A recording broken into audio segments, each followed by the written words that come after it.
नमस्ते प्रणाम। तो दोस्तों आपका फाइनली इंतजार हो गया ख़त्म। पावर स्टार पवन सिंह का अड़हुल के फूल गाने आ चुके हैं। जी हाँ दोस्तों, इस गाने को बार बार लगातार 3 बार गाने को डिलीट कर दिया गया था। जी हाँ दोस्तों, आप सही सुन रहे हो, इस गाने को 3 बार यूट्यूब से डिलीट कर दिया गया था। बात था ये रीज़न था कि इसमें कॉपीराइट आ जाता था, यानी कि दूसरे गाने का टोन का कॉपीराइट आ जाता था, इसीलिए इस गाने को 3 बार डिलीट कर दिया गया है यूट्यूब चैनल से। जी हाँ दोस्तों, माँ अम्बा फिल्म्स पवन सिंह का ही चैनल है, बाकी पवन सिंह ने ही डिलीट करवाया है इस गाने को 3 बार। बाकी अभी इस गाने को छोड़ दिया गया है यूट्यूब चैनल पे, आप लोग जाकर देख सकते हो माँ अम्बा फिल्म्स के यूट्यूब चैनल पे। जी हाँ दोस्तों, ये गाना बहुत ही साफ़ सुथरा गाना है। बात करें इस गाने को गाए हैं तो हमारे पावर स्टार पवन सिंह और शिवानी सिंह। जी हाँ दोस्तों, आप सही सुन रहे हो, इस गाने को पावर स्टार पवन सिंह और शिवानी सिंह गाए हैं इस गाने को, और लिरिक्स दिए हैं विनय बिहारी। जी हाँ दोस्तों, बहुत ही अच्छा लिरिक्स देते हैं विनय बिहारी जी। जी हाँ दोस्तों, आप लोग जाकर के देख सकते हो माँ अम्बा फिल्म्स के यूट्यूब चैनल पे इस गाने को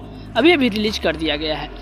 इसमें म्यूजिक दिए हैं प्रियांशु सिंह। जी हाँ दोस्तों, आप लोग जानते ही होंगे प्रियांशु सिंह जिस भी गाने में म्यूजिक देते हैं पावर स्टार पवन सिंह के, वो गाने हिट ही होते हैं। जी हाँ दोस्तों, इस गाने को भी हिट करवा देना है। जी हाँ दोस्तों, ये पहला सॉन्ग है पावर स्टार पवन सिंह का देवी गीत, ये पहला सॉन्ग है, आप लोग जाकर के देख सकते हो माँ अम्बा फिल्म्स के यूट्यूब चैनल पे। बात करें इस गाने में फ्यूचरिंग किया है तो पावर स्टार पवन सिंह के साथ देखेंगे आपको श्वेता झा। जी हाँ दोस्तों, आप लोग जो जानते ही होंगे श्वेता झा बहुत ही अच्छा फ्यूचरिंग करते हैं। जी हाँ दोस्तों, इस गाने की डायरेक्टर है वीडियो डायरेक्टर रवि पंडित, आप लोग जाकर के देख सकते हो माँ अम्बा फिल्म्स के यूट्यूब चैनल पे। जी हाँ दोस्तों, ये गाना बहुत ही शानदार है हमारे कहने से। आपको ये गाना कैसा लगा आप हमें कमेंट बॉक्स में ज़रूर बताइएगा। तब तक के लिए हम चलते हैं, आप हमारे चैनल को सब्सक्राइब कर लीजिए। बाय बाय, जय हिंद।